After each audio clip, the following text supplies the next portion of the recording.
I'm feeling frustrated for PMX because dia punya pasukan komunikasi tak mampu untuk fokus kepada benda-benda yang bagus, kejayaan-kejayaan daripada lawatan dia.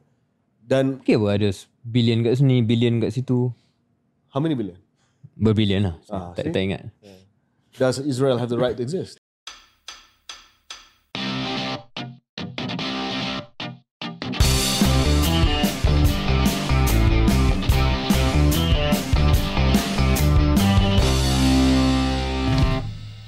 Assalamualaikum. Selamat datang ke episod 132 Keluar Sekejap bersama saya Syaril Hamdan. Dan saya Pau.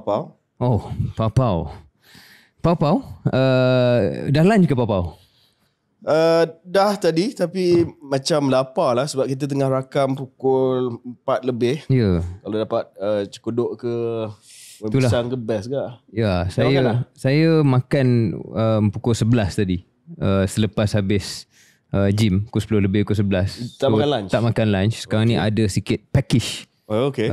Dan kalau boleh minat juga nak makan petang-petang, menu petang-petang macam cekodok macam KJ katakan tu. So bila kita macam lapar sikit ni, nak cari daripada mana? Menu mana? Kita cari menu Food Panda lah. Food Panda. Yes. Cari Food Panda. So let's order something. Ya, saya cuma sambil-sambil tu nak ambil kesempatan bagi tahu pada pendengar dan penonton Keluar Sekejap, kita dah boleh nikmati potongan atau diskaun yang lebih daripada episod-episod yang lalu. Dulu RM7. Dulu RM7. Sekarang ni up jadi RM10.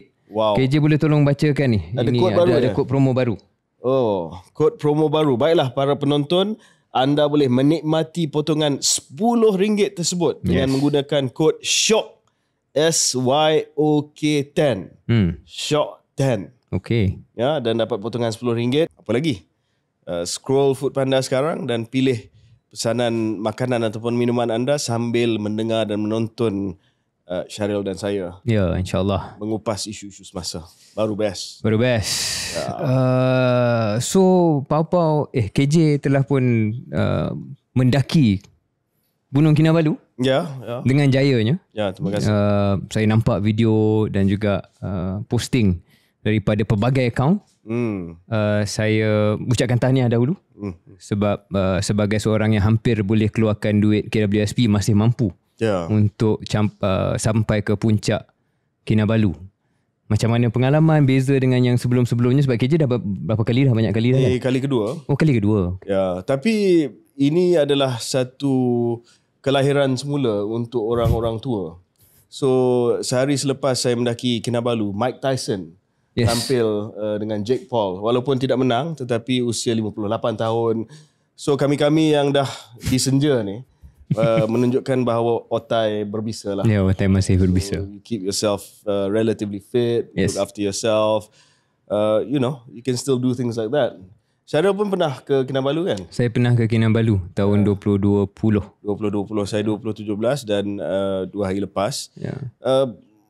Apa pengalaman Syaril waktu mendaki Gunung Kinabalu? Did you find it a challenging thing? Yeah, it was. Terutamanya bagi saya 500 meter terakhir pada hari pertama sebelum sampai Laban Rata. Dan juga hujung hari kedua tu lah ataupun subuh tu bila nak sampai ke puncak tu. Bila sampai ke puncak saya tengok KJ masih boleh buat broadcast, masih boleh ni. Saya punya ada satu recording yang saya takkan sebarkan. Saya di atas ataupun di puncak Kinabalu tu, sebutan saya tu dah tak betul. Macam memang sangat-sangat penat lah. So saya nampak KJ agak fit dan berjaya sampai pada timing yang boleh dibanggakan.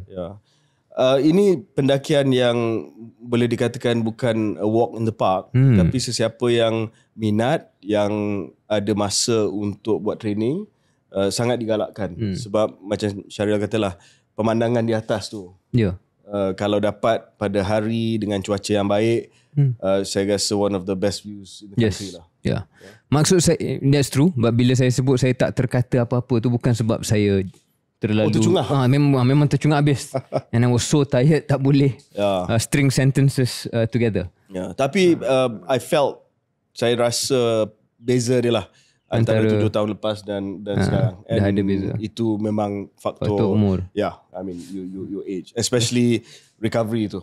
Macam semalam agak susah lah nak solat pun duduk atas kursi semua. But anyway, tapi selain daripada KJ, ada juga beberapa individu yang terkait dengan KS yang saya dipahamkan terbabit. Ada yang sampai, ada yang terbabas tengah jalan. Macam mana KJ mengadili atau menghakimi kemampuan mereka? Ya, ini biasanya kita jadikan ini sebagai lauk lah, tapi kita nak kena bagi positif lah, positif, sebab kita kena tengok kepada kemampuan masing-masing. Dan dia overachieve lah. I think so. Untuk makluman pendengar dan penonton, 2 lagi daripada KS, Daniel, pembantu saya, dia sampai ke atas. Itu saya tak terkejut. Dan seorang lagi adalah bossman producer KS lah, Raja Bobby. Raja Bobby, he did well.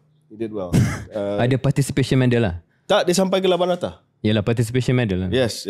Sijil black and white. No, but because he cramped up. Dia sebab tak cukup training, so dalam 2 km tu dia dah cramp. But my respect to him, sebab bila dah sampai 2 km, Syaril ingat ke tidak, ada 4 km lagi nak ke laban rata. Then the 4 kilometers after the first 2 kilometers actually worse, because the incline is worse. So dalam keadaan dia cramp dan dia muntah-muntah, dia masih lagi dapat sampai ke laban rata. So kita harap bahawa lepas tu dia tidur lah. Dia tidur. Kita nasihatkan dia jangan ke summit lah. Memang benda yang boleh memudaratkan kesihatan dia.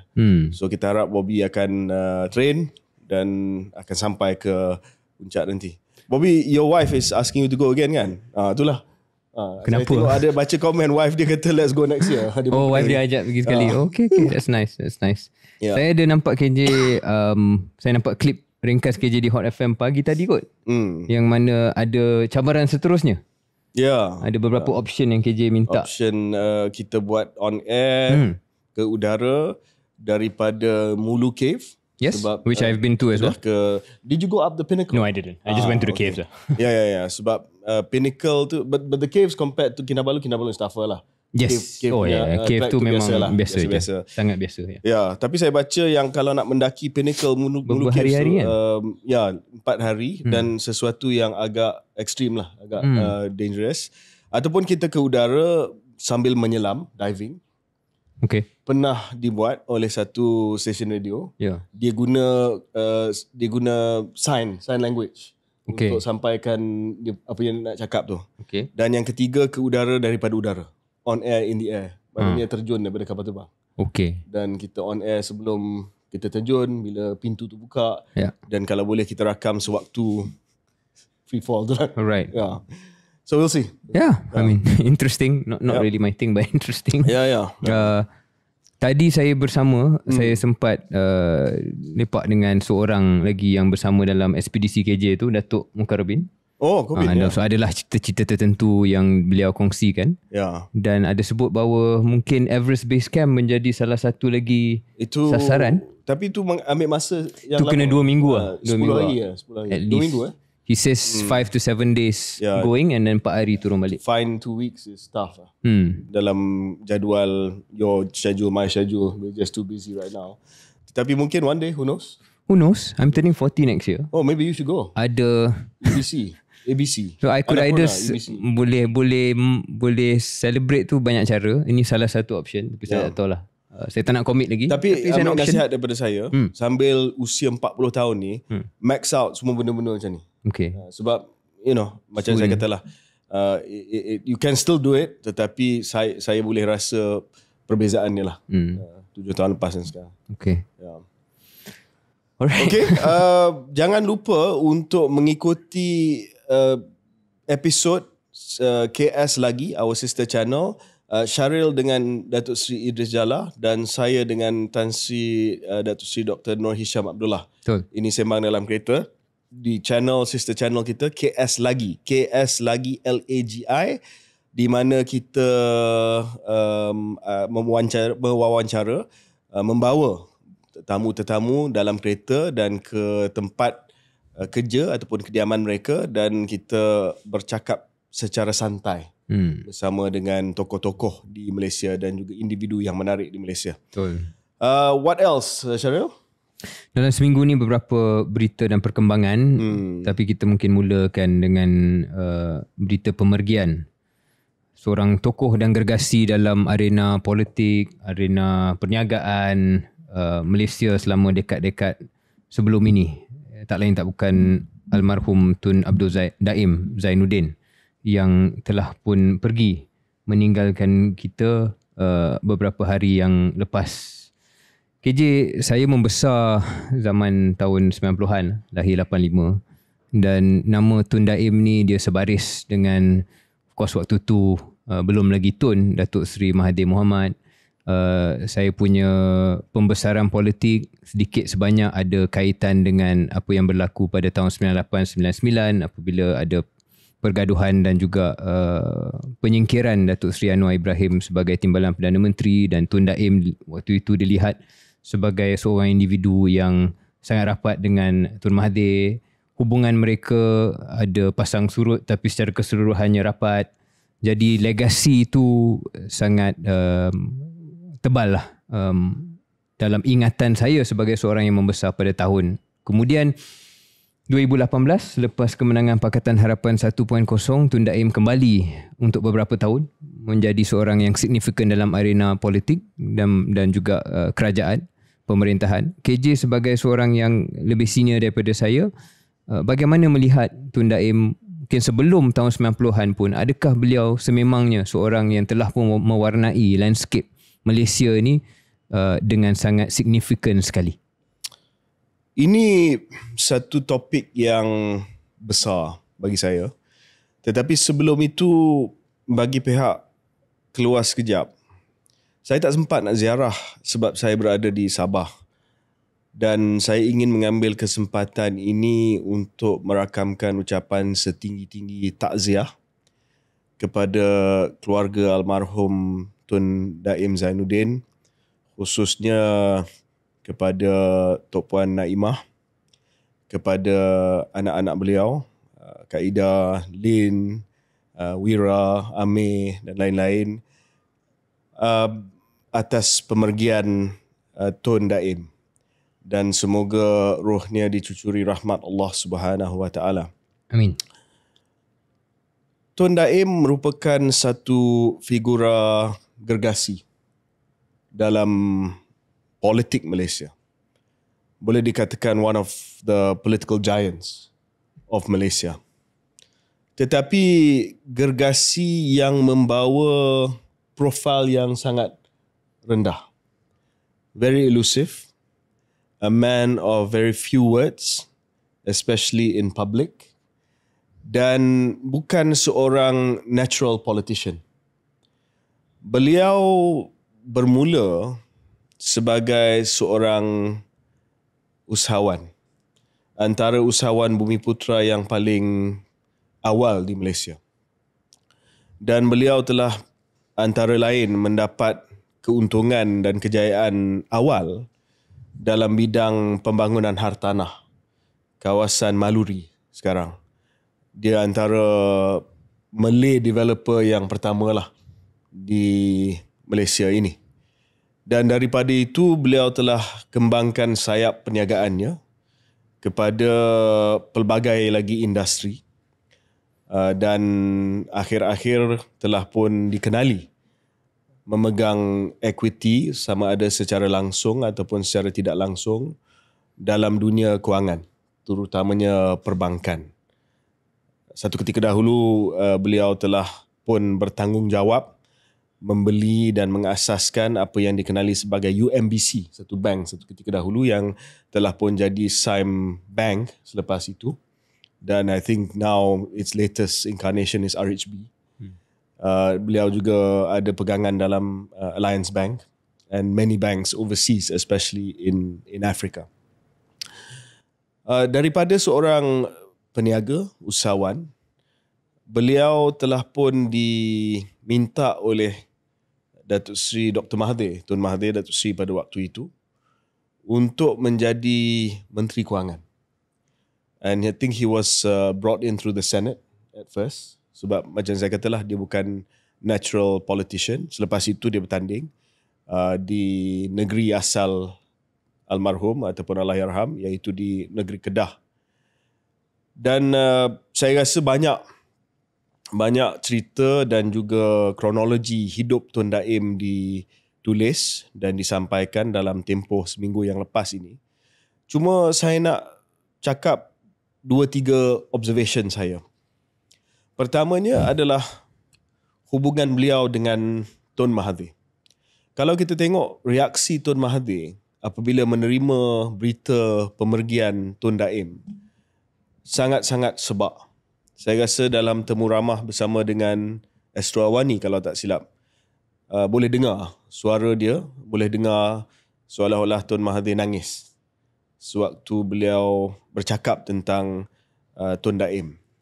I think it's important to especially sampaikan kepada generasi barulah, sebab KS ni ada ramai pendengar dan penonton kita yang merupakan daripada generasi baru yang mungkin hanya membaca tentang sejarah negara kita dan tidak sangat melaluinya. Dan to be fair, even for both of us, some of these things predate our active involvement in politics. Tetapi Tun Daim was a reliable and loyal lieutenant to Dr. Mahathir for 2 reasons. Satu, sebab dia memahami visi Dr. Mahathir, terutamanya bukan hanya dari segi pembangunan dan pemodenan Malaysia pada tahun 80-an, privatisation, industrialisation, trade in industry, open economy, but more importantly adalah the Malay economic agenda. Dan kita boleh bincang sama ada pendekatan yang diambil oleh Dr. Mahathir dan juga Tun Daim itu betul ke tidak. Yeah, we will put that aside for now. But he understood. Both of them came from Kedah. Both of them came from relatively humble backgrounds. But both of them had very... Saya pernah duduk dengan Tun Daim beberapa kali bincang. Dan beliau mempunyai apa yang dipanggil sebagai clarity of thought. Yang penting sebagai seorang pemimpin. Dia tahu. Proses pemikiran dia jelas. Sama ada kita setuju ke tidak, tak apa. Tapi he knows what he wants, what he thinks and how he wants to do it. Very similar to Lee Kuan Yew. And I had the opportunity to sit down with Mr. Lee Kuan Yew on a couple of occasions. Dan beliau betul-betul memahami apa yang Tun Mahathir nak dari segi Bumiputra Economic Empowerment. Mereka datang daripada generasi melihat orang Melayu miskin, orang Melayu tidak ada kemampuan dalam bidang perniagaan. That's why they were so driven by this Malay capitalist class. That is what defined Mahathir and Daim. The other reason why Daim ini sangat penting kepada Tun Mahathir, Tun Daim ini sangat penting kepada Tun Mahathir as a partner, is because he never presented, dia tak pernah dilihat sebagai ancaman politik kepada Mahathir. Kalau kita tengok figura-figura lain pada era 80-an yang boleh dikatakan sebagai pesaing ataupun sebagai partner Tun Mahathir, let's take 3, yeah, and what happened to them. Tun Musa Hitam, Timbalan Perdana Menteri yang pertama.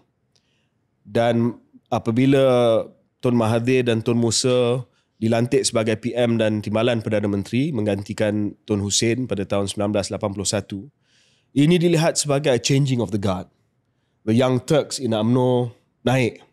Means funny to consider Tun Mahathir as a Young Turk, but he was. At one point in time, he was a Young Turk. Dan akhirnya, that relationship deteriorated. Because apa yang dikenali sebagai 2M leadership. Cheryl, in the early 80s, people started saying 2M leadership. No, I didn't know. That was the thing. Mahathir and? Musa. So, Mahathir ni saya rasa dia adalah seorang yang sangat secure tentang diri dia. Tetapi macam mana secure pun, bila ada orang keliling cucuk, kata, you are the Prime Minister, kenapa? Apa benda 2M ni? So that and a few other things lah led to the deterioration between Tun Mahathir and Tun Musa. Of course I'm simplifying it, but kita tak ada banyak masa untuk mengupas secara mendalam. Kita harap satu hari nanti Tun Musa, saya jemput dia datang ke KS. Dia kata kalau dia dah sihat sikit, dia akan datang ke KS. We can ask him. We can even go to his place. Yeah, absolutely. So, Tun Musa ultimately was seen as an emerging threat. Tengku Razali Hamzah juga dilihat sebagai satu sosok yang boleh menjadi pesaing politik kepada Tun Mahathir. Sebab kita kena ingat waktu almarhum Tun Razak dulu, blue-eyed boy beliau daripada semua ni, daripada Tun Musa, daripada Tun Mahathir, was actually Tengku Razali. Beliau yang mengasaskan Petronas, beliau yang mengasaskan Bank Bumi-Putra, dan adalah pandangan-pandangan pada waktu itu yang mengatakan bahawa Tengku Razali sepatutnya menjadi Perdana Menteri dan bukannya Tun Mahathir. And of course, akhirnya saingan antara Tengku Razali dengan Tun Mahathir ni led to the rupture, telah menyebabkan pemilihan UMNO pada 1987, the rupture of UMNO, Team A, Team B, yang akhirnya pada tahun 1988 telah menyebabkan pengharaman UMNO yang asal dan dijadikan sebagai UMNO baru. Contoh yang ketiga adalah PMX ni. Now, of course, Mahathir was slightly older then, tetapi beliau memang nak bagi kepada Datuk Seri Anwar pada tahun 1998 selepas Sukan Commonwealth. Tetapi seperti mana yang kita tahu, atas sebab-sebab yang ialah banyak, ada sebab yang telah pun dibawa masuk ke mahkamah, ada yang berkaitan dengan pengurusan ekonomi sewaktu kegawatan Asian Financial Crisis. Again, that relationship broke down dan kita masih lagi melihat kesan daripada pergaduhan itu sampai ke hari ini. So, yes, Tun Mahathir, sama ada beliau sendiri, but I think it's more orang di keliling dia found it very difficult to play nice dengan orang yang challenge ataupun emerging threat to his stature and authority. Tetapi Tun Daim ni dia tak pernah ada cita-cita politik yang tinggi. Dia tak pernah nak jadi Perdana Menteri. Dia cukup untuk menjadi the fixer for Tun Mahathir, behind the scene dan juga sebagai Menteri Kewangan. Dan pada tahun 1991-92 kalau tak silap saya, beliau sendiri telah pun letak jawatan sebagai Menteri Kewangan, memberi laluan untuk Datuk Seri Anwar menjadi Menteri Kewangan. But of course, interestingly, Tun Mahathir kekalkan Tun Daim sebagai Bendahari UMNO. I'll come to that. That's my second part of my analysis. Dan selepas tahun 1997, sewaktu berlakunya kegawatan ataupun krisis kewangan ekonomi, dia kembali dahulunya sebagai Menteri Tugas-Tugas Khas dan selepas itu dilantik sebagai Menteri Kewangan untuk kali yang kedua. And of course, kita boleh debate benda ni, tapi mungkin tidak pada episod kali ini. As far as Tun Mahathir dengan Tun Daim were concerned, cara pengendalian pengurusan ekonomi Datuk Seri Anwar pada waktu kegawatan krisis kewangan Asia itu mula berlaku was not correct, and that's why they had to step in and take him off. And then of course the other reasons lah yang tak perlu kita bincang. Pertama. Yang kedua adalah impact Tun Daim kepada pembangunan ekonomi Malaysia dan juga pembangunan ekonomi Bumi-Putra. Dan saya rasa adil untuk kita kata bahawa beliau adalah seorang yang telah mengasaskan apa yang boleh dikenali sebagai the Malaysian Political Economic Nexus. Sebab beliau telah pun menggunakan jawatan sebagai Menteri Kewangan untuk membangunkan a class of Malay capitalists. Malay capitalists yang diberikan peluang. Sama ada peluang itu dari segi penswastaan, peluang itu dari segi kontrak kerajaan, peluang itu dari segi konsesi kerajaan, untuk membina what is known as the Bumiputra Commercial and Industrial Community ataupun the Captains of Industry. Nama-nama seperti Tan Sri Halim Saad, Renong, Tan Sri Tajuddin Ramli, TRI yang pernah satu ketika dahulu memiliki Celcom, Malaysia Airlines, Tan Sri Wan Azmi, Lieutenant General, Tan Sri Rosali Abdul Rahman Peremba, Amin Shah, Tan Sri Amin Shah. Semua nama-nama ni adalah tokoh-tokoh yang rapat dengan Tun Daim. And in the 90s, there was almost like a competition, Syaril, sebab ada yang Bumiputra Captains of Industry ni yang rapat dengan Tun Daim. At the same time, bila Datuk Seri Anwar jadi Menteri Kewangan, beliau juga telah develop beberapa syarikat, contohnya MRCB, yang dikenali sebagai Anwar's Boys in the business community. Dan model ini telah pun bertemu dengan masalah bila krisis kewangan Asia berlaku. Many of these companies terdedah kepada hutang yang besar. Dan ramai daripada usahawan-usahawan ini yang telah pun over leverage, terlalu banyak hutang, dan ada yang terpaksa diselamatkan oleh kerajaan. Inilah istilah bailout. Kita dengar istilah bailout. Contoh, Tan Sri Tajuddin Ramli beli Malaysia Airlines, saham Malaysia Airlines RM8 kalau tak silap. Tetapi bila nilai dia dah turun dalam RM2 satu saham, kerajaan terpaksa beli balik pada harga RM8. Dan orang kata bailout lah. Sebab dia beli RM8, harga pasaran tu telah turun, kerajaan terpaksa beli balik daripada beliau dengan harga sama yang beliau telah beli bailout. So, saya just nak explain sebab niat Tun Daim dan Tun Mahathir adalah membina kelas. Sebab mereka melihat pada waktu itu, the top 10, top 20 richest men in Malaysia, still now actually, ini hakikat, reality, bukan Melayu. Dan mereka nak melihat pemegang capital ini, whether you agree or not, capitalism, this is the right way forward, adalah orang Melayu. That's why they did it. Yeah. So selepas kegagalan itu, just final part, ada correction sikit lah. Jadi bila Pak Lah masuk dan dibantu oleh Tan Sri Nur Muhammad Yaakob, ada usaha untuk pergi ke arah GLCs and professional management. Sebab kita tak nak ambil risiko dengan usahawan Melayu pegang itu. Jadi kita minta Khazanah pegang. Kita minta EPF pegang. Kita minta PNB pegang. Dan kita telah pun tukar pendekatan daripada usahawan-usahawan yang memiliki secara individu ataupun syarikat mereka kepada professional managers seperti Tan Sri Azman Mokhtar dan sebagainya. So it's important to explain the evolution of the Malaysian political economy. Dan sama ada pendekatan itu sudah pun terlalu besar, mission creep, maknanya dah tak ada lagi dah usahawan Melayu sangat berbanding dengan dahulu, dan sekarang ini semua didominasi oleh GLC, GLIC dan juga faceless professional managers. That's something that we can talk about lah. The final thing, Syaril, adalah bagaimana Tun Daim telah susun. Ya, ini part yang saya rasa paling contentious dari segi legacy beliau lah.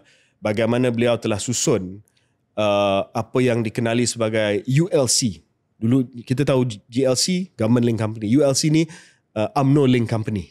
So UMNO Link Companies di bawah mungkin di bawah 1-2 syarikat, contohnya Fleet Group yang memiliki syarikat-syarikat ya seperti New Straits Times, Press, yang pada waktu itu syarikat gergasi media yang nombor 1 di Malaysia.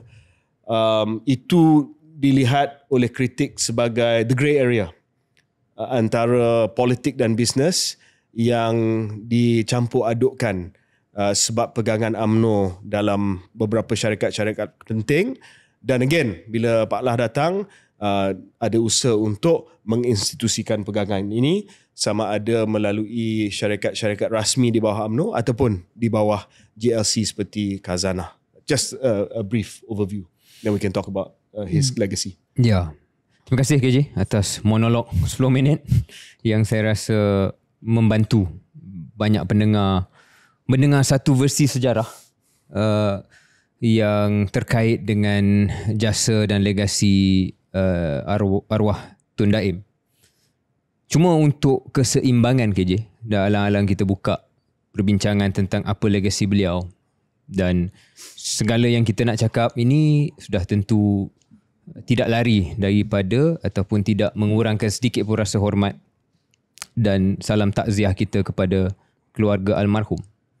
Saya fikir KJ, untuk sebahagian besar rakyat Malaysia, Tun Daim dan seangkatan dengan dia akan sentiasa dilihat sebagai penzahiran ataupun the embodiment of the perceived excesses of the Mahathir administration. Akan dilihat sebagai penzahiran kepada benda-benda yang pengkritik this political economy nexus you talk about KJ akan sentiasa meletakkan perkara yang berlaku di sekeliling dan juga berkenaan Tun Daim ini sebagai contoh yang paling mudah untuk mereka tunjuk. Sama ada kritikan itu tentang crony capitalism, kita baru ada YB Hasan Karim pada minggu lepas. Sama ada kritikan itu berkenaan dengan elit Bumiputera, sama ada kritikan itu berkenaan dengan political patronage, yang mana kita kena ada payung ataupun kena ada seorang yang angkat baik dalam sektor politik ataupun ekonomi, sedikit berkait dengan feudalism dalam kemasyarakatan kita. Sama ada kritikan itu tentang hubungan yang macam KJ kata tu kelabu antara politik, pemegang kuasa politik dan juga kekayaan ataupun ekonomi. Ini semua perkara-perkara yang sudah lama dikritik. Dan walaupun ia bukan boleh kita letakkan atas bahu satu pentadbiran, ataupun secara spesifiknya tak boleh letakkan atas bahu pentadbiran Tun Mahathir semata-mata, tetapi dilihat ia bermula dan menular dengan sangat serius pada ketika 20 lebih tahun itu. And you know, legasi individu ni dia sejarah akan mengadili dan dia akan ambil masa, dan kita tak tahu 2, 3, 4 generasi akan datang macam mana rakyat Malaysia pada tahun itu akan melihat adakah ini satu fasa yang mereka boleh terima as a necessary imperfection, ataupun adakah mereka akan lihat fasa tersebut sebagai fasa yang mana bermulalah satu keadaan yang tak pernah boleh diselesaikan ataupun tak pernah boleh diubati masalah ataupun simptom-simptom yang berkait dengan kekurangan yang saya sebutkan itu ataupun kritikan yang saya sebut itu. Dan contoh KJ, kalau kita masuk lebih spesifik, contoh soal elit Bumiputera, political patronage, dan KJ sebut tadi, ini semua mungkin perkara yang berkait dengan agenda membina satu kelas kapitalis Melayu. Yang lebih sinis akan katakan sampai ke hari ini, kalau itulah projek itu gagal KJ. Kerana selepas generasi itu, saya bercakap sebagai seorang yang umur 85, lahir tahun 85. Saya tak nampak generasi saya misalnya, dan mungkin generasi KJ pun, Gen X, Gen Y. We have not produced, our generation hasn't really produced sebaris dengan kekayaan yang diwujudkan pada zaman sebelum itu melalui privatisation dan sebagainya. Jadi kalau cita-cita Tun Mahathir dan Tun Daim pada ketika itu adalah kita kayakan satu baris ataupun satu generasi 10-20 orang captains of industry, dan dengan itu mereka akan memperkasa Bumiputera dan usahawan Bumiputera yang lain, the facts speak for themselves KJ, tidak berjaya lah ataupun kurang berjaya. Saya tak katalah tak berjaya langsung, tapi kurang berjaya. Jadi dasar itu sendiri nampaknya pencapaiannya terhad, dan pada masa yang sama yang membuatkan orang lebih sinis adalah tapi individu-individu yang mendapat kelebihan itu memang kaya dan terus kaya. Jadi ini antara legasi yang contested. It will be a contested legacy, not just of Tun Daim, but of Tun Mahathir when he eventually goes. Dan kita doakan kesihatan Tun. But this will be the debate and discussion for many years to come. And banyak buku yang boleh ditulis dan sedang ditulis berkenaan dengan generasi tersebut. Ya, sebab itu saya kata selepas tahun 1998, actually selepas tahun 2003 lah, bila peralihan antara Tun Mahathir dan Pak Lah, there was this correction. Dan pada waktu itu, perubahan ini saya rasa ada logik dia. Sebab kita tengok, macam Syaril katalah, bukan kegagalan tetapi kurang berjayanya strategi untuk melahirkan 20 jutawan besar Melayu yang boleh menjadi payung kepada usahawan-usahawan Melayu yang lain. So, strategi dia berubah kepada institutionalization melalui khazanah, melalui GLC, melalui PNB, dan talent spotting bukanlah kepada usahawan Melayu semata-mata seperti zaman Tun Daim, tetapi lebih kepada profesional Melayu. Financial analysts, bankers, managers yang boleh diangkat sebagai pengurus kepada dana-dana dan juga institusi-institusi tersebut. Dan strategi itu saya rasa sampai hari ini lah. It's lasted until today. Saya tak pasti sama ada kita boleh melahirkan usahawan-usahawan Melayu yang besar dengan model yang sedia ada. Sebab model yang sedia ada memberi banyak tumpuan kepada, macam saya katalah, institutionalized holdings and investment. Dan kita masih lagi ada trauma daripada tahun 90-an. I think when things were going well, of course, this was seen as the new class of Bumiputra captains of industry. But when, of course, the House of Cards fell down in 1997 kerana krisis kewangan Asia, maka terlalu banyak kelemahan didedahkan, and of course recriminations lah. And there was almost this vow, never again shall we ambil pendekatan di mana kita identify individual Bumiputra entrepreneurs dan memberi peluang kepada mereka. Sebab jelas, even the best and brightest of those days tak berapa berjaya ataupun ada batas kejayaan mereka. And of course, they became very rich, as you know, and that contributed towards the resentment exists until today dan sebagainya. Dan saya tak pasti what the pendekatan adalah selepas ini. Cuma saya rasa kita tak boleh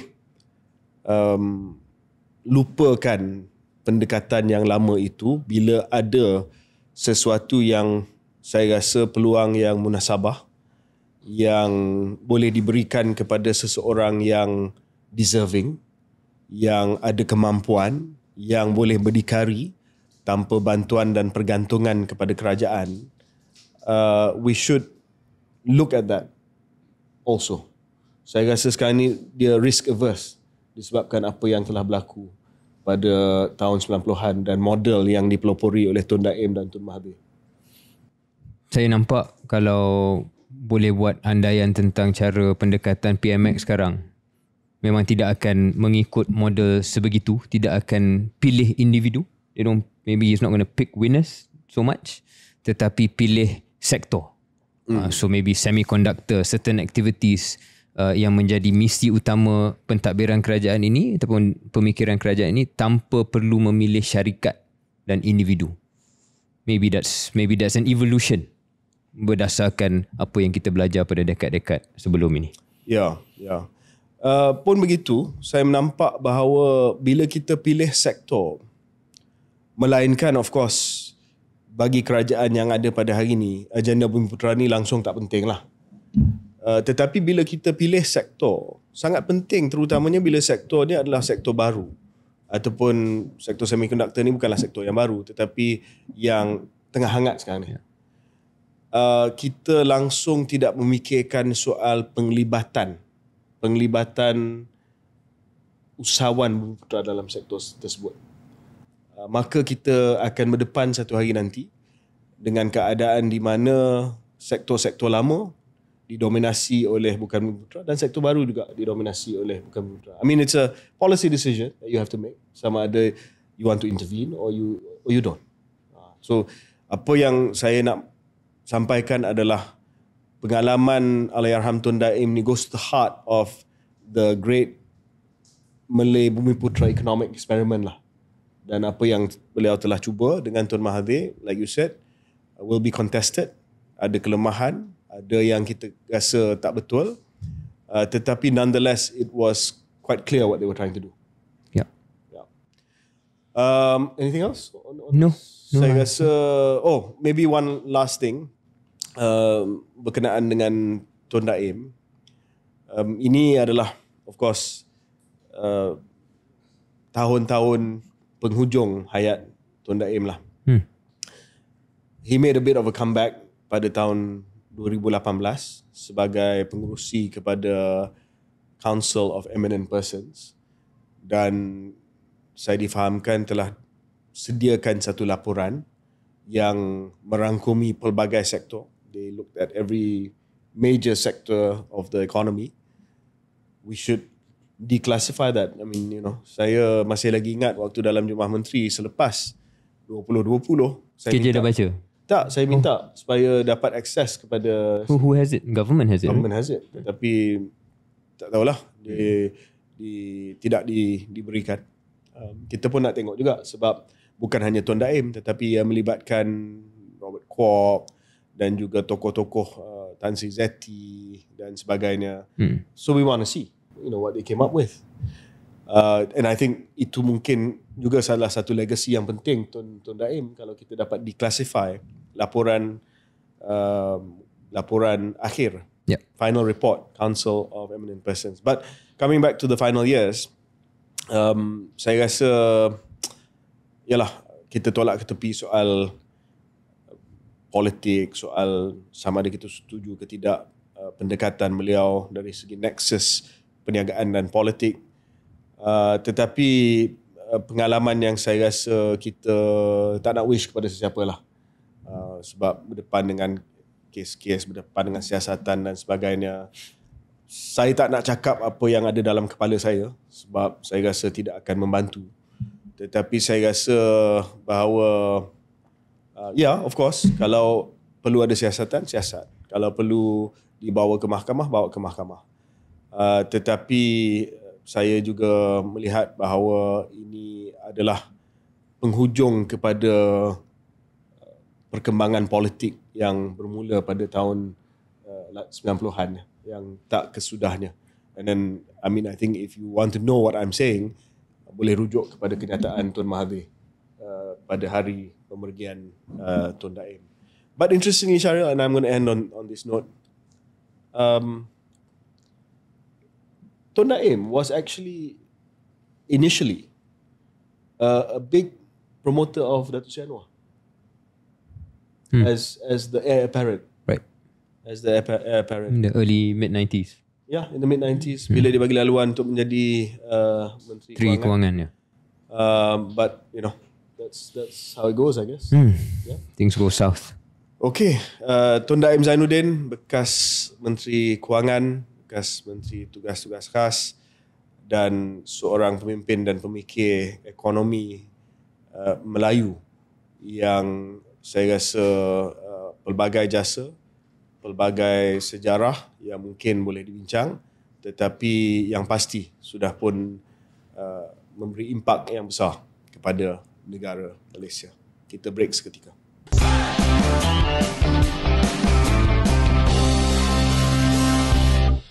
Selamat kembali ke episod KS yang ke berapa? 1132. Kita ada lagi kan lepas 1000. Saya dah order. Dah. Panda. Waktu break tadi saya dah on the order Kopok Leko menggunakan kod SHOCK10 dapat diskaun RM10 sambil saya beli untuk belanja KJ, dapat juga save duit sikit. Okey, kita menantikan. Better sampai tau. Dia orang kata order tak sampai. Menggunakan kod SHOCK SYOK10.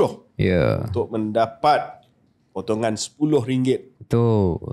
Okey, apa topik lain KJ? Kita nak cakap tentang Syaril, saya melihat YB PMX. Dia dalam world tour dia. Ya. Tapi saya kesian lah. Oh. Penat. Penat tu satu hal lah. Kita tak terbayang seorang pemimpin yang berusia 77 tahun ni pergi ke Mesir, lepas tu pergi ke Arab Saudi, lepas tu pergi ke Peru patah balik ke Brazil pula untuk G20. Dia pergi ke Peru untuk APEC, Asia Pacific Economic Community. Lepas tu dia pergi ke Brazil sebab ada G20, iaitu mesyuarat persidangan ekonomi, negara-negara ekonomi 20 yang terbesar. Malaysia bukanlah ahli rasmi G20 tetapi dijemput macam Singapura untuk menghadiri G20. Sampai PM terpaksa ada spekulasi, dia ada yang kata dia pakai commercial flight saja sebab nampak bila dia mendarat tu bukan jet eksekutif. Dia charter flight kot. Kerajaan. Tapi ada yang kata dia naik commercial. Of course they chartered the flight lah. I mean, it's a Malaysia Airlines plane sebab Malaysia Airlines doesn't fly tu. They don't fly there. So yang penyokong tegar PM ni pun relax lah. Bukan dia ambil commercial flight. Itu memang charter. Macam dibuat oleh Perdana Menteri Singapura juga. Dia akan charter kapal terbang SQ tu. Dia akan bayar lah. Sebab apa? Sebab kali ni dia kena pergi, macam saya katalah, Arab Saudi, Mesir, Peru, Brazil. So memang munasabah. Dan mungkin jet kerajaan itu tidak mampu dari segi range. Dan juga dia bawa delegasi yang besar. Menteri-menteri, usahawan-usahawan. Jadi dia boleh tumpang sekali lah semua. So saya rasa tak ada isu kat situ. Cuma saya kesian sikit sebab daripada semua tempat yang dia pergi, dan banyak pengumuman yang terbaik, yang best, tetapi yang orang nak cakap adalah Richard Quest punya interview. Ya. So dari segi strategi komunikasi saya rasa kesian lah sebab the whole trip is defined by this thing.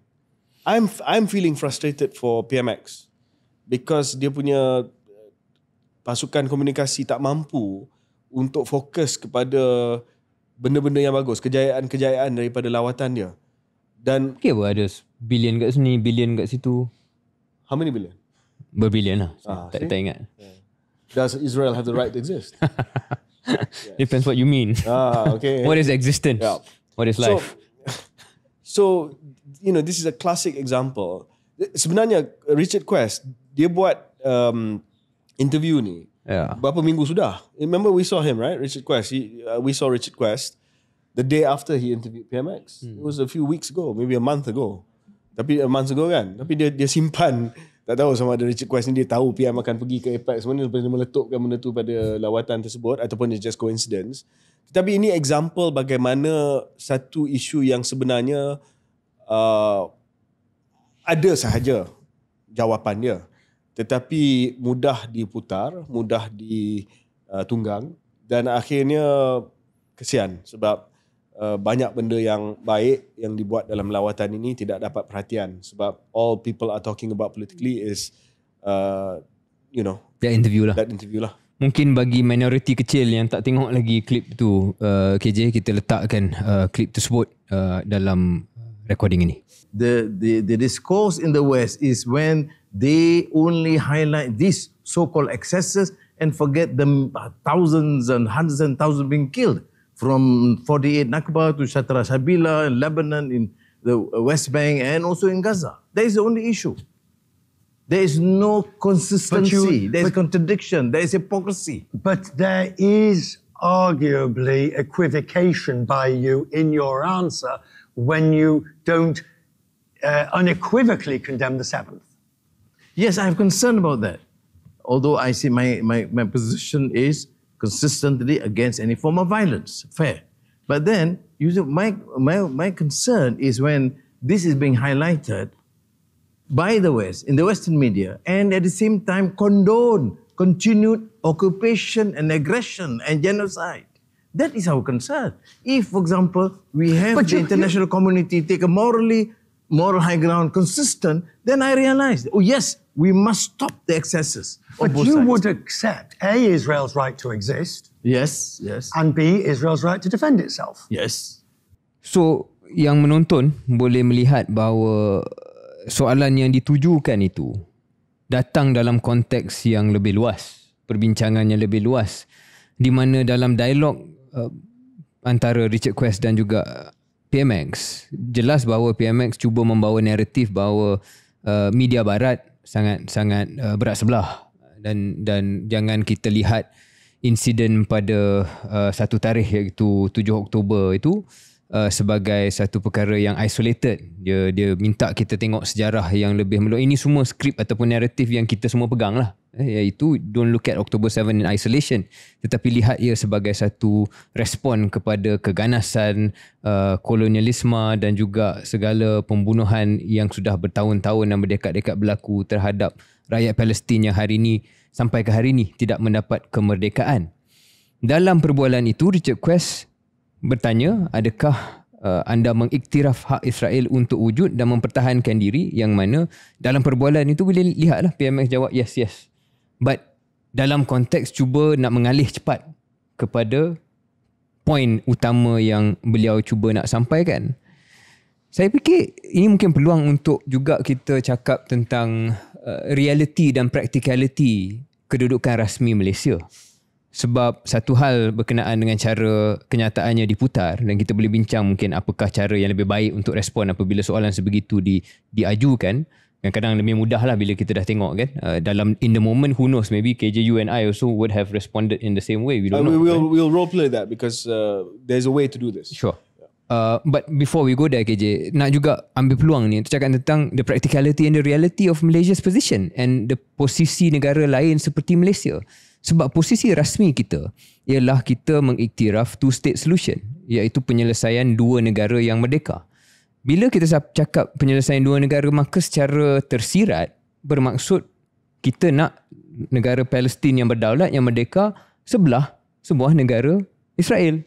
Kalau tidak, why would Malaysia ever say for years two-state solution? Yeah. Right? I know you have a different view about whether we should be saying that anymore, but that aside, KJ, Malaysia dan begitu ramai negara, termasuk negara yang pasportnya tak bagi pergi ke Israel, termasuk negara yang tak iktiraf hubungan diplomatik dengan Israel, still says the term two-state solution. Jadi bagi yang nak gunakan ayat itu untuk menyerang dan interview itu untuk menyerang PMX, I think it's a bit unfair, sebab posisi Malaysia itu sendiri memang bukan kelabu, but that's the reality of international relations, right? You can make a stand against a country yang tak ada diplomatic relations, tapi at the same time penyelesaiannya apa?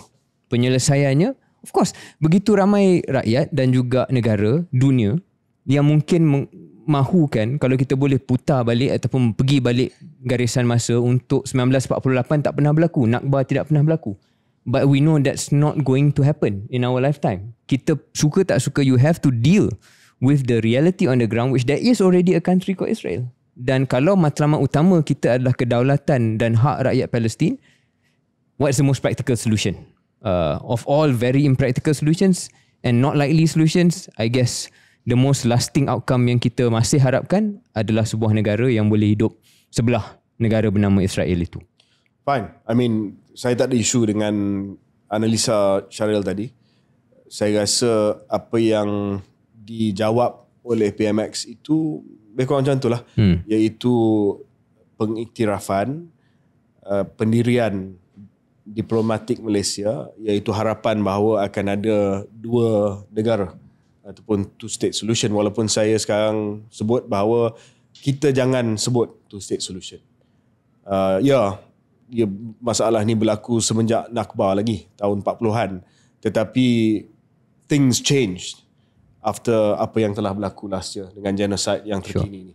So saya rasa, of course it didn't start last year, but it became worse. That's what we're trying to say. So jangan sebut tentang two-state solution. So it's not so much pendirian PM dari segi jawapan PM yang mencerminkan pendirian negara. It's more how you get caught out in an interview like this. Because Quest is a interviewer yang nak catch you up. Dan dia memang sengaja tanya soalan ni. There's a reason he asked this question. So bila berdepan dengan soalan macam ini, kalau jawab yes, of course, dari segi teori dia adalah menjawab kepada pendirian rasmi Malaysia. Ya, yalah, Israel wujud. They have the right to exist. Tetapi kalau PM betul-betul nak pastikan bahawa benda ni tak boleh diputar, disunting dan sebagainya. Apa yang dia boleh sebut, kalau nak juga maintain two-state solution, dia boleh kata conditional upon the existence of a free and independent Palestinian state. If he doesn't want to acknowledge the two-state solution, dia kata, would you accept Israel's right to exist?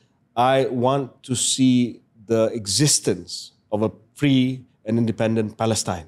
Yeah. Quest tanya lagi, jawab yang sama. This is when you have to stand your ground. Because how many times can Quest ask? After the third time, he's not going to ask again. So you just jawab, you don't even refer to Israel. I want to see the existence of a free and independent Palestinian state, full stop. Dan kalau dia kata, and Israel's right to defend itself, I condemn the genocidal actions of Israel. Stand your ground. Stand your ground. Apa yang KJ sampaikan ni adalah tukar terma perbualan tu. Yes. Change the terms of the conversation. Because kalau tak, you get sucked in to apa yang Quest nak. So, bukan saya kata PM ni double speak, tetapi I don't know, I don't know what mental state PM was in. Mungkin dia letih, tak tahulah. Tetapi you have to be on guard. Masa you berdepan dengan orang macam Richard Quest ni, you have to be on guard. Then like you said, change the term. He will ask you again and again and again, tapi you just answer again. Then you move on. Yeah. Dan dia tak akan ada clip tu. Yeah. Mungkin topik sebelah KJ ataupun dimensi sebelah ialah bagaimana contoh ini mengingatkan kita ada dimensi domestik dalam segala macam perkara antarabangsa. There's a domestic angle to all of international politics, dan ini peringatan barangkali untuk dalam kes ni PMX, tapi any politician yang especially a democratically elected politician yang audience utamanya adalah audience dalam negara sendiri. And kadang-kala saya fikir walaupun kerjaya saya sendiri KJ sangat singkat dalam politik dan dalam kerajaan lebih singkat, tapi ada kalanya saya imbau balik all these international trips, there is a danger barangkali kita dalam politik ni, bila berada dalam politik ni, merasakan bahawa isu-isu antarabangsa dan jalinan antarabangsa lebih menarik daripada the day-to-day grind of domestic politics. And it's quite, there's always a danger that you get sucked into that. That is more, whether it's glamorous, feels more consequential, berbanding dengan the day-to-day in your own country. Tapi actually, you cannot extricate yourself lah. Tak boleh asingkan apa saja yang kita cakap dalam konteks antarabangsa tu. I'm sure as PMX was answering, he was making a more international point, thinking he's reaching an international audience, Richard Quest kan. But actually the main audience is how it looks to your own people. Dan bila berdepan dengan pembangkang yang suka menggunakan isu seperti ini, penasihat komunikasi dan juga of course penasihat komunikasi utama is the Minister of Communication, should be more on guard in counselling PM lah. So do you think the Minister of Communications has that kind of position to counsel the Prime Minister? I don't think so, man. Kalau dia adalah spokesperson dan dia adalah seorang profesional yang mengambil inisiatif, dia patut dah tahu daripada PMO yang Richard Quest akan ada interview. Then sit down dengan PMO, strategize. Kalau dia tak boleh jangka bahawa soalan ini akan ditanya pun, at least go through some scenarios with PM. Tetapi mungkinlah, saya tak pasti Syaril, sebab PM ni sangat seasoned. Diorang pun rasa segan ataupun mungkin tak nak kata, sir, can we go through some questions? Would you go through role playing when masa, I remember one time, kalau tak keterlaluan kita kongsi, bila KJ ada bersiap untuk satu debat, bukan dengan mana-mana orang politik, but another debate, and I played that person. Yeah. When I was working with saya him. rasa role play ni tak perlu buat untuk semua benda. Yeah. Yang kes yang disebut oleh Syaril tu penting sebab that was highly publicized, national debate. So saya buat role play, tetapi mungkin Richard Quest is a big deal. CNN is a big deal. tak perlulah role play because maybe PM is that experience, tetapi be on guard lah. Soalan ini akan ditanya, dan macam Syaril kata tadi, istilah yang digunakan oleh Syaril adalah tukar topik perbincangan. So I mean, I think that should have been done because apa yang PM sebut di Riyadh pada 11 hari bulan November, satu kenyataan yang sangat berani dan kenyataan yang disambut dengan baik oleh masyarakat ataupun oleh negara-negara Islam, iaitu supaya Israel digantung ataupun diusir keluar daripada keanggotaan Pertubuhan Bangsa-Bangsa Bersatu. So PM dah ada high dari segi pendirian dia, dan tiba-tiba benda ni keluar kan. And you cannot just read the comments online. Ada yang kata what is this, double speak dan sebagainya. So anyway, that's just bagi saya isu ni adalah isu komunikasi lah. Bukan isu substantif lah, isu komunikasi. Okey, ada satu berita yang mendapat perhatian ramai juga, Syaril, sebab ini antara benda yang boleh dikatakan sebagai ticking time bomb negara kita dari segi kewangan, iaitu PTPTN. PTPTN, iaitu Perbadanan Tabung Pendidikan Tinggi Nasional. Saya rasa tak perlulah kita explain PTPTN ni sebab sebahagian besar daripada pendengar kita tahu, tetapi kalau ada yang tak tahu, ini adalah kemudahan pinjaman yang diberikan kepada rakyat Malaysia yang nak sambung pembelajaran atau pengajian mereka ke peringkat institusi IPT, institusi pendidikan tinggi, sama ada awam ataupun swasta. Mereka boleh minta pinjaman soft loan daripada PTPTN dengan pembayaran balik sangat-sangat rendah. Sorry je. Soft loan ni kan, is it one of those Malaysian Manglish punya ni, atau memang antarabangsa pun menggunakan terma soft loan? What is a soft loan actually? Soft loan ni bila pinjaman itu pembayaran balik dia adalah kurang daripada kadar faedah pasaran. I see. Okay. So dia jadi soft lah. Okay. Ada lagi istilah soft, tapi saya tak nak sebut lah soft tu.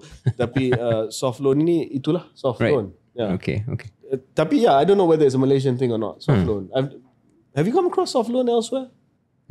Google, there's a Wikipedia term for soft loan, so it must be soft loan. So soft loan ni adalah pinjaman yang kita dapat dan pembayaran balik pada kadar faedah yang rendah. Dalam kes PTPTN ni saya rasa they call it administrative fee lah, kan ambil melalui skim Kadrul Hasan kalau tak silap saya, iaitu pembayaran balik Islamik. Soft loans provide concessions to borrowers such as long repayment periods, interest holidays.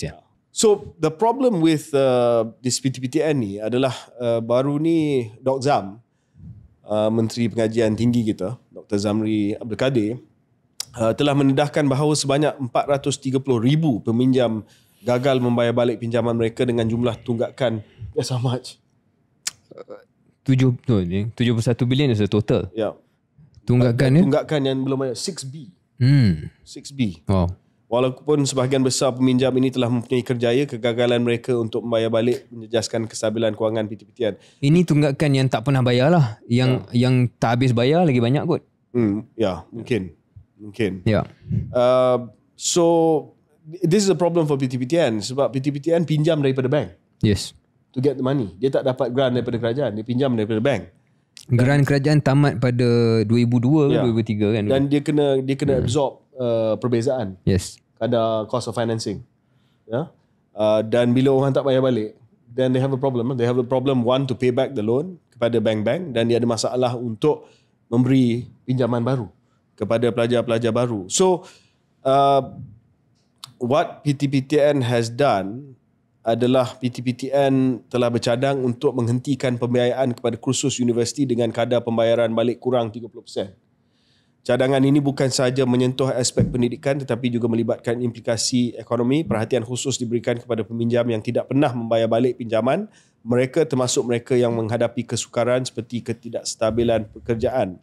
Namun terdapat juga peminjam yang langsung mengabaikan tanggungjawab pembayaran balik sejak awal. Situasi ini membebankan sumber kewangan PTPTN sekaligus menjejaskan keupayaan agensi untuk menyediakan dana kepada generasi akan datang. Okay, Syaril, two things here. Satu, adakah ini pendekatan yang terbaik by culling courses yang tak laku lah basically?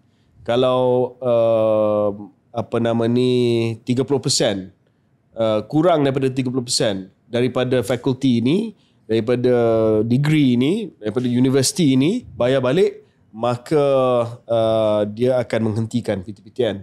Dan bila menghentikan PTPTN, mungkin ini akan mengakibatkan kursus itu akan menjadi pupus sebab universiti pun tak nak sediakan kursus itu lagi. Ataupun adakah ini bertentangan dengan falsafah pendidikan yang mana not everything has to be based on employability, mungkin just as an extreme example, seorang yang minat untuk mengambil degree dalam philosophy for instance, tetapi menghadapi masalah pembayaran balik sebab mungkin lambat untuk mendapat pekerjaan dan sebagainya, dan suddenly you'll see all these courses yang mungkin tak marketable, tak ada minat daripada industri, tetapi ada nilai, knowledge dia akan tidak lagi disediakan di universiti. Dua, tak sepatutnya melihat bukan hanya dari segi menghentikan pinjaman untuk kursus-kursus tertentu, tetapi really to go after those yang mampu bayar tapi belum lagi bayar. Apa pandangan Syarul? Yeah, those are really good questions KJ. Sebelum saya address, nak tambah pada penjelasan KJ tadi berkenaan dengan PTPTN dan model PTPTN itu. Kerana ini bukan kali pertama kita dengar angka-angka yang mengejutkan dari segi jumlah yang tak pernah bayar balik langsung, dan saya yakin sebahagiannya bukan disebabkan tak mampu tapi sebab just tak bayar lah. Dan kalau saya imbau beberapa statistik dan data yang kita pernah baca dahulu KJ beberapa tahun dulu, PTPTN sekarang ni bukan hanya buat pinjaman bank, tetapi pinjaman itu ada jaminan kerajaan. So actually, walaupun boleh dikatakan memang kerajaan dah tak bagi grant pada PTPTN, tapi ia sebahagian daripada liability kerajaan. Jadi ini juga memberi kesan bukan hanya pada PTPTN entity itu, tetapi kepada the fiscal position of Malaysia sendiri. Jadi ada kesan yang lebih luas. Satu lagi benda yang kita tak sentuh tadi KJ ialah PTPTN ini juga adalah tabung, dan ramai orang tak ingat bahawa ada fungsi pelaburan dan pengurusan dana oleh PTPTN, SSPN, yang mana setiap tahun kalau kita dengar belanjawan mana-mana PM akan ada insentif untuk menggalakkan ibu bapa dan juga sesiapa meletakkan simpanan dalam dalam SSPN itu, sebab ia membolehkan PTPTN dan pengurusan dana pihak itu untuk menjana pulangan. Dan saya cek sebelum kita sampai recording, dividen tahun lepas 3.6%. So taklah tinggi sama level dengan ASB, tak sama level dengan beberapa option-option lain. Saya tertanya ada tak cara untuk angka itu lebih tinggi, maka menggalakkan ia menjadi juga satu saluran untuk rakyat yang ada simpanan lebih letak dalam SSPN. Ia membantu bukan hanya keluarga sendiri tetapi the tabung as a whole, right? But back to your question. Anyway, SSPN saya cek tadi 17 billion. That is the level. Asset under management. Asset under management 17 billion. Should be a lot more lah. Ideally can be more. Pada soalan KJ sendiri, adakah respon ataupun idea setakat ini yang dijelaskan itu adalah idea yang baik? Saya fikir kita kena ubah dan lihat secara sistemik, the whole of system punya approach lah. Sebab bukan semata-mata kita nak target jurusan tertentu atau kursus tertentu, tapi soalan yang lebih asas ialah kenapa lepasan-lepasan universiti yang dibiayai PTPTN ini, adakah employability mereka itu ada kaitan yang langsung dengan jurusan? Boleh jadi kualiti pengajaran itu sendiri tidak pada tahap yang seharusnya ataupun sesuai dengan keperluan sekarang ini. KJ tahu saya punya jurusan ataupun degree sarjana saya, master saya is in sociology. I'm not a sociologist. KJ belajar PPE. Okay lah, PPE ni biasa masuk politics, but you're not a philosopher, right? Tak ada kerja yang direct dengan degree yang kita ambil.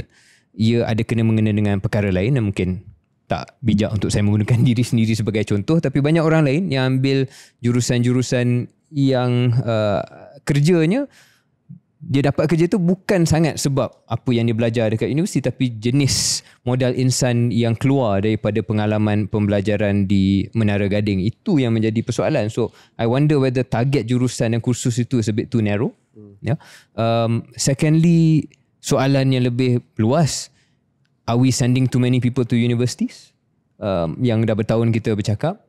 Adakah pemerkasaan TVET yang kita tahu tempoh belajarnya lebih singkat, micro-credentialing kita dah cakap beberapa kali, yang lebih moden, yang tak memerlukan 3-4 tahun di universiti, sudah tentu jumlahnya pun kurang, dan lebih marketable terus kepada industri dan majikan. Itu pun perlu dilihat sebelum kita hanya lihat pada satu penyelesaian yang spesifik.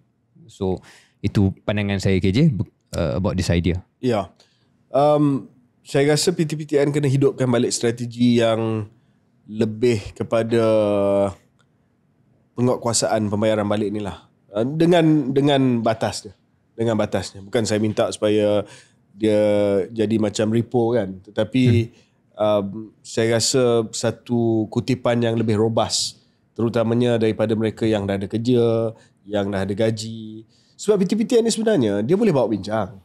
Ya. Saya pengalaman saya mendengar waktu saya ketua pemuda dulu, banyak kes yang kita bantu untuk PTPTN. Sebenarnya PTPTN ni boleh bawa bincang. Dia tak adalah dia akan paksa dan dia akan tekan. Tetapi kena munasabah lah, kena reasonable. Kalau langsung mengelak daripada membayar, saya rasa sangat-sangat tidak adil. Sebab akhirnya mungkin dia lihat bahawa ini tanggungjawab kerajaan, not something that they have to prioritize. But you know, other people are affected. Mungkin kalau diingat bahawa PTPTN ni duit yang diperlukan, mungkin dia akan rasa oleh orang lain, generasi lain, mungkin dia akan tergerak hati untuk membuat pembayaran. Mungkin PTPTN perlu dinamakan semula lauk hamba sebagai PTPTN. Orang akan ingat, oh ini duit ni, kena bayar balik. By the way, this is your Hot FM talking. It's a hot topic dan perlu kita dapat satu penyelesaian yang lebih tuntas. Okay. Kita break sekejap. Yep. Okay. Dan kita kembali selepas ini.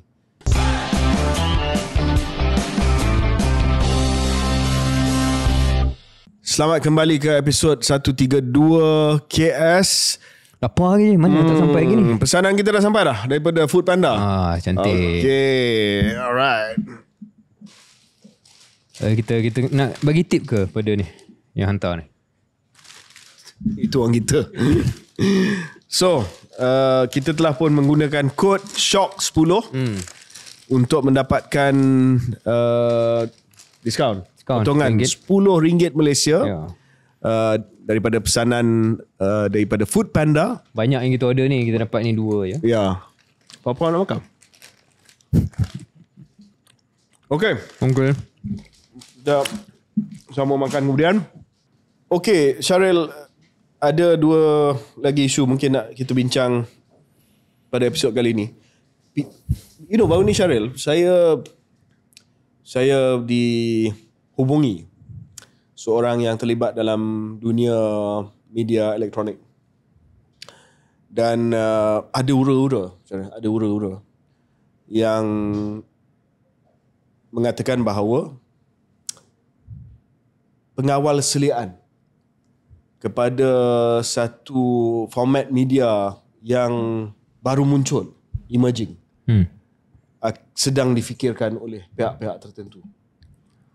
Apakah format itu? Media ni rentetan daripada pengaruh Podcast Bros dalam kemenangan Donald Trump.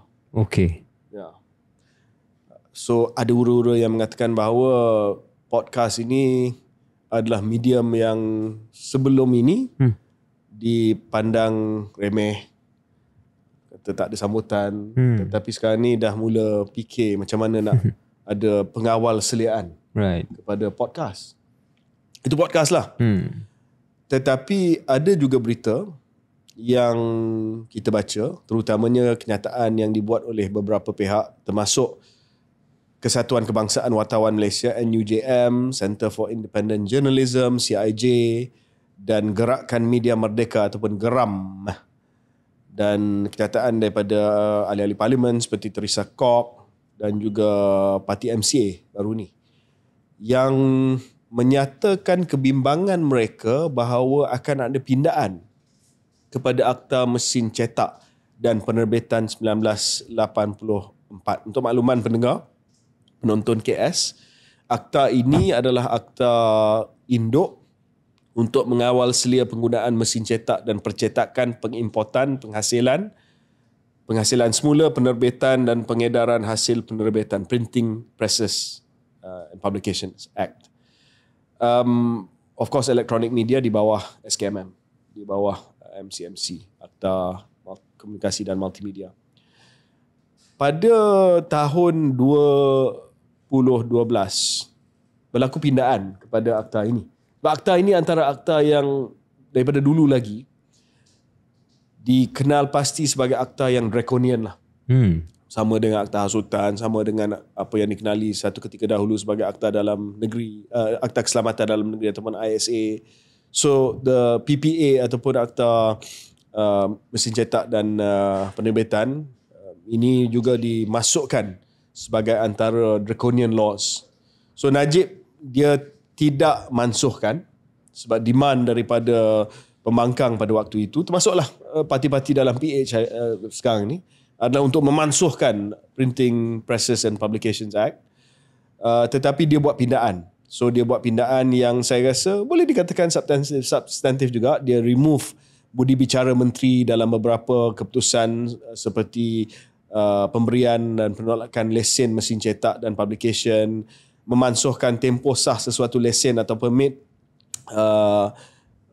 untuk membenarkan lesen atau permit berkenaan kekal sah selagi ia tidak dibatalkan. Sebab dulu, kalau dulu 3 tahun ya, dia kena renew, dia kena renew berkala, dan selagi dia tak dibatalkan, dia boleh teruskan. So ini dilihat sebagai, this was 2012, this was ya, saya ingat 12 was first term Najib lah, was liberal Najib lah. This was liberal Najib lah. This is liberal transformasi Najib sebelum dia revert kepada kekal Akta Hasutan, lebih kepada UMNO Najib. So itu disambut baik. Tetapi ada kebimbangan bahawa sekarang ini akan ada pindaan yang boleh menggugat kebebasan media, yang mungkin ada yang kata draft pindaan ini boleh kembalikan syarat untuk mereka memohon lesen setiap beberapa tahun, dan juga ada ura-ura yang mengatakan bahawa media lain akan juga masuk dalam kerangka pengawal seliaan akta ini. Walaupun begitu, Datuk Seri Saifuddin Nasution, Menteri Dalam Negeri, telah sebut bahawa kementerian akan bekerjasama dengan semua pemegang taruh dan merangka cadangan pindaan akta yang boleh diterima oleh semua. Tapi Syahrir kata, Datuk Seri Saifuddin kata tak akan ada pindaan. Itu bulan yang KJ sebut ni baru-baru ni. Tapi pada bulan Mac tempoh hari, Datuk Seri Saifuddin mengatakan bahawa tidak ada langsung dalam radar mereka, ni ayat dia, pindaan berkaitan nak kawal media dalam talian langsung tidak ada dalam radar kami. Jadi ini soal nak pindah Akta Mesin Cetak dan Penerbitan, dan dia kata ni bulan Mac. Tapi dia sebut ni soal media dalam talian lah. So to be fair to him, he left room for maybe traditional media. Tapi tambahan dia ialah kalau nak pindah apa-apa pun dia soal compound.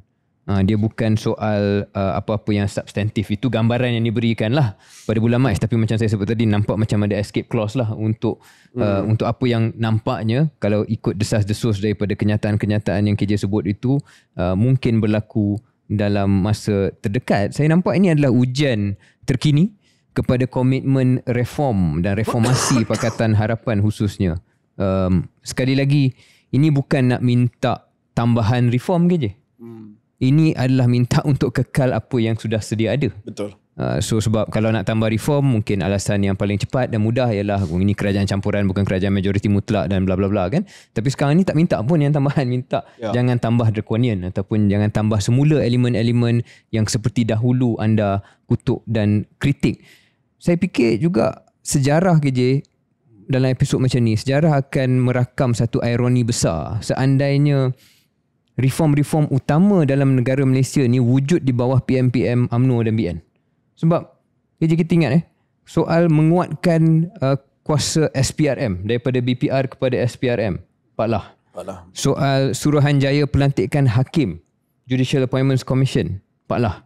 Soal gaji minima, Najib. Soal akta ISA dimansuhkan, Najib. Soal pindaan yang lebih progresif yang KJ sebut tentang akta mesin cetak ni pun Najib juga. Of course, mungkin itu semua respon kepada tekanan-tekanan pembangkang pada ketika itu. But it was done by an UMNO and Barisan Nasional Prime Minister. Dan sekarang ni bila ada kepimpinan yang dipimpin dan tonggaknya bukan Barisan Nasional tapi Pakatan Harapan, ada dah 2-3 insiden dan episod yang nampak agak janggal lah, lari daripada soal identity reform itu, dan ini adalah ironi. Itu satu pemerhatian yang menarik sebab bila Syaril sebut reforms yang dibuat oleh Pak Lah, oleh Najib, Presiden UMNO, sebab penyokong-penyokong PH sekarang ni sebut bahawa antara sebab mereka tak boleh buat reform adalah kerana UMNO. So that's a non-starter lah. Sebab Presiden UMNO sebagai Perdana Menteri selama ni, sama ada Pak Lah ataupun Najib, dah buat reform pun. So reform is not alien to UMNO also. Walaupun mungkin ada sebahagian besar daripada parti yang resistance ataupun yang tak setuju, tetapi pernah berlaku pun. Kan? So itu adalah kejanggalan lah. Kenapa Pakatan Harapan dan Pakatan Rakyat dulu mampu sebagai pembangkang menekan kepimpinan untuk buat reform, tapi sekarang in power ataupun kita perlu tanya soalan pokok. Adakah sebenarnya sebahagian pemimpin ataupun pemimpin utama dalam PH ni sebenarnya illiberal? That there are some individuals. I think that's a fair question.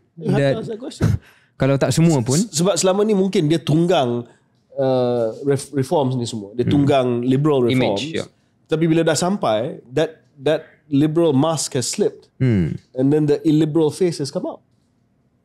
You have to ask a question. For some individuals. For some individuals. Dan saya rasa kena tanya soalan itu juga kepada the top man. Sebab akhirnya it's his government. Sure. You know. Dan the notion ataupun pemikiran yang mengatakan bahawa ini tak boleh buat sebab UMNO, tak boleh buat sebab UMNO, saya rasa hujah Syaril tadi demolishes that argument. Unless you're saying that the UMNO of today.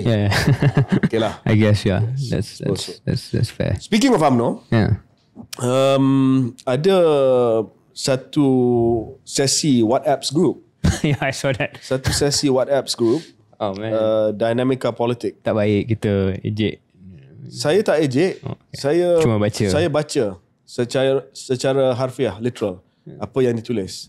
Sesi WhatsApp group. That's mean. Dinamika Politik yang berlaku pada 13 November yang lepas. Kita dengar WhatsApp tadi. Jadi saudara sekalian, ada dua perkara tentang bosku. Satu addendum. Saya sendiri secara pribadi saya yakin addendum itu ada.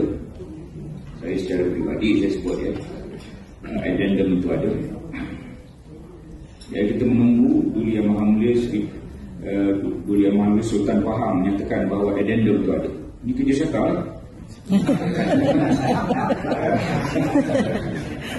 Sultan Pahang kan kita kawan lama dengan Datuk Najib.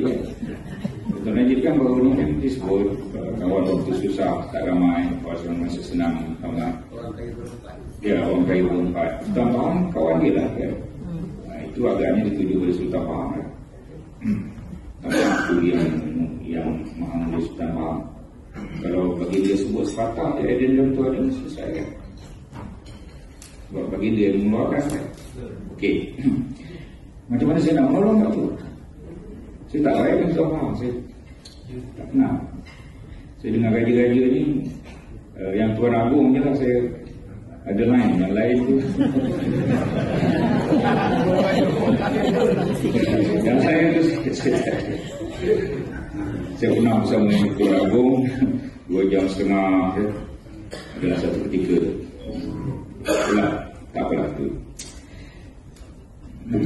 bukan dia juga melakukan idea tu kan.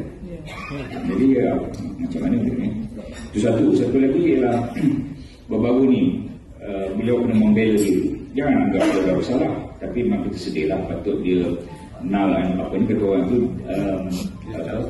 bebas dan lepas patutnya. Okay. Wow. Siapa dia tu? Itu adalah Datuk Seri Ahmad Maslan. Datuk Seri Ahmad Maslan. Yang sebenarnya dah melalui satu revival ke je. Revival. I think sebelum 2018 dia lihat sebagai seorang sosok yang cepat diperli, diejek dan menjadi simbol ejekan paling besar Pakatan Harapan lah sebelum menang 2018. Tapi selepas itu beliau berjaya mewujudkan balik satu identiti yang lebih segar, yang nampak jenakanya, nampak pantunnya, yang orang selalas, orang yang kutuk dia pun tak suka.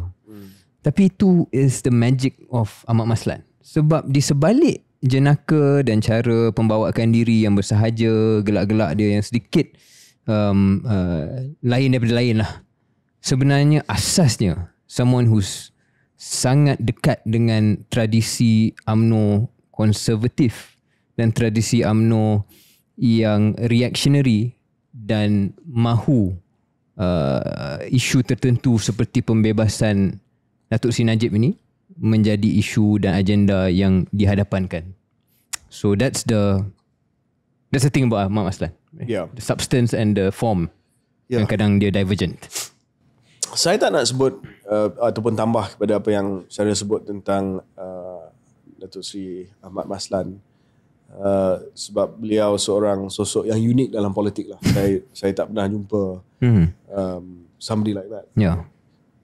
Saya tak pasti dia self-aware ke tidak yang dia. I think he's self-aware. No, I think he's. Do you think it's a He knows what he's doing. He knows what he's He doing. knows what he's doing. This deadpan sort of sindir dia punya. this blank expression. Yeah. Dia tahu apa yang dia buat. I think he knows. Yeah. Wow, if he knows what he's doing, then he's more of a political genius than I give him I credit think for. so. I think so. Yeah. But anyway, ini ada dua benda lah di sini. So kita nak panjangkan cerita tentang bosku, tetapi clearly di dalam UMNO ni it is still an issue. Di dalam UMNO dia masih lagi isu yang sampai hari ni belum selesai lagi lah. Yeah. So kita tertanya-tanya juga apa yang Presiden dan juga pimpinan UMNO cakap untuk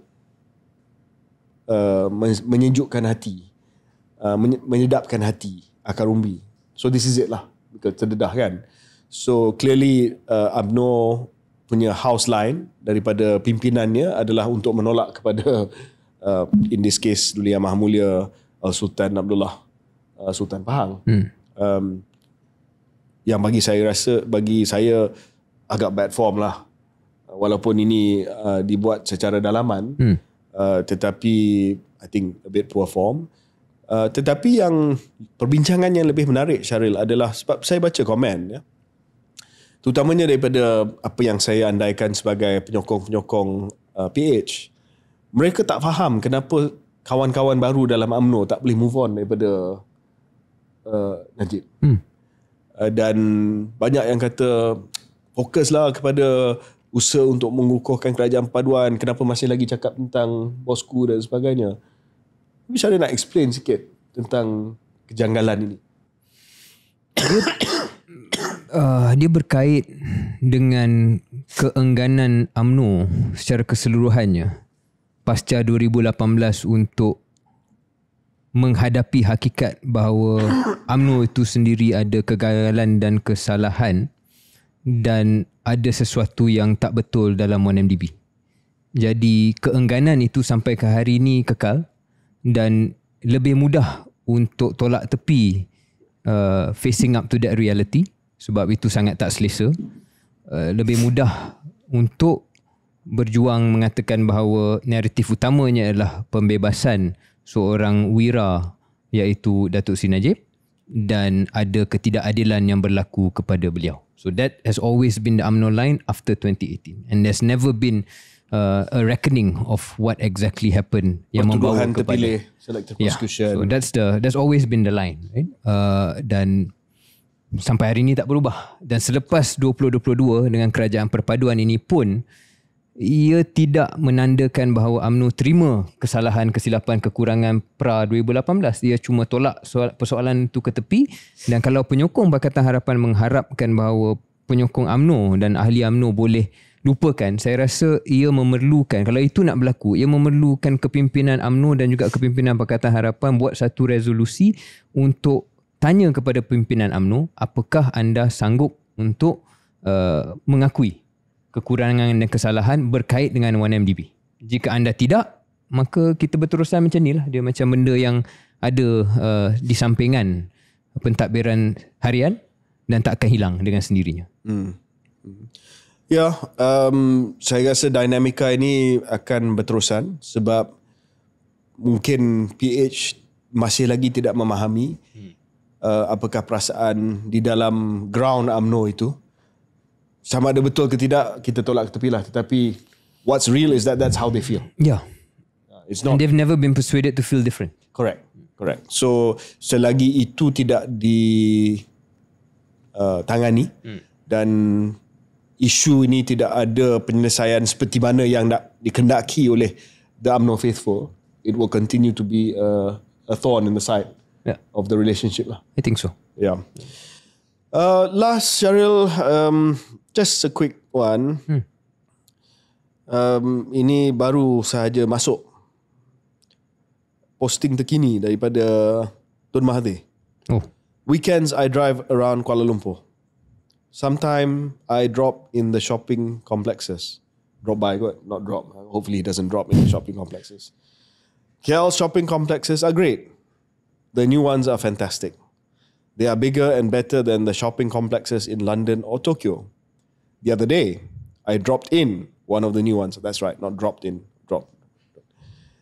Wow, it is great. But suddenly I felt I was in China. Then I realized why. All the signboards are in Chinese with English translations. Nothing in Malay, not at all. So is this Malaysia? Or have we become a part of China? English, I can understand why. Even in Japan, signboards have English translations. But big Chinese characters, I was told that some Chinese TV referred to Malaysia as Little China. Really? Why?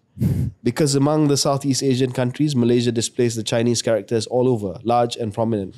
Must be because we have so many Chinese visitors. But translation in small characters, yes. But our national language is Malay. Dr. Mahathir bin Mohamad. Yeah. I mean, this is who he is, right? And does he get up and like make these assumptions? I mean, the irony of mentioning ending it, our national language is Malay and speaking in English or tweeting in English, if you want to be a bit. Saya rasa ada terjemahan kot dalam bahasa Melayu. Oh, mungkin. Tapi this is the yang saya nampak ni. Yeah. Tak tahu lagi je. I guess nasionalisme Melayu. Do you feel ada banyak foreign characters? We won't say Chinese characters, but foreign characters. Terlalu banyak lah. Saya tak sedar lah. Saya tak sedar. Saya mungkin lepas ni kalau Bobby ajak pergi Bukit Bintang, sebab saya selalu pergi ke situ, ke sebahagian jalan Bukit Bintang itu, saya boleh ikut dia dan tengok. Tapi as a policy for tourists, do you think signboard wise dia memadai kita ada bahasa kebangsaan dan bahasa Inggeris saja, generally speaking? Or in certain areas kita bagi kelonggaran sikit? Okay, I haven't really formed an opinion about it sebab saya faham apa yang mungkin menjadi semangat asas kepada posting Tun Mahathir tu. Tapi macam KJ cuba bayangkanlah, kalau tempat itu memang tempat pelancong dan itu membuatkan mereka lebih selesa dan mereka belanja, if dia tak menular kepada seluruh kota dan seluruh negara, I'm not so sure I'm that bothered about it. Well, maybe pendengar dan penonton KS, tell us what you think about I'm sure they think different. Dr. Mahathir's latest posting. Okay? Okay, then we'll go drive and check out the signboards. Yes. Terima kasih.